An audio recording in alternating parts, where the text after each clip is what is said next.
Sophie, welcome to the program. Well, this is something of the end of an era with Alan Joyce leaving, but the price of flights continues to go up and the government is blocking new flights from landing in Australia from competing airlines in a way that constrains that downward pressure on prices from competition. What's going on here? Amanda, Qantas used to be a premium airline. You would get top-notch service, you'd pay a bit extra, but it would be well worth it. And I think a lot of customers are increasingly disgruntled with the airline. As you have mentioned, there's many issues of late with the airline, including their COVID credit schemes.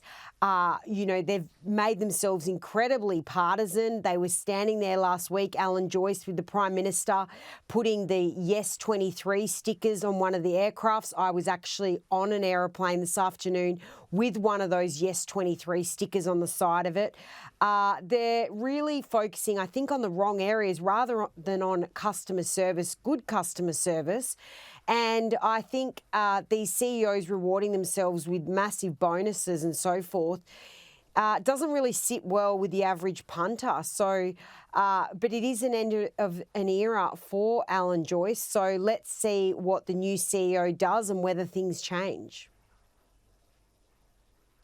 As you say, it's hard to justify rewarding oneself when shareholders aren't getting their dividends either. The first Republican presidential debate was held today, and it was a rowdy affair that saw the 8 candidates leap headfirst into pretty heated exchanges. And noting that Trump, who is well ahead in the polls, decided not to participate, he still dominated much of the conversation. What were your takeaways, Sophie?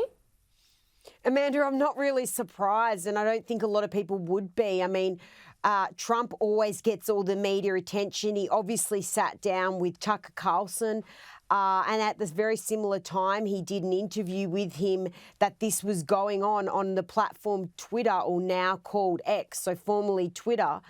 There's no doubt that Donald Trump is giving this a red-hot go, and he's leaving the other candidates, I believe, in his shadow. He always dominates the headlines. They cannot escape him. So it'll be very interesting to see how this unfolds. But, of course, he was the one making all the headlines today and he wasn't even there.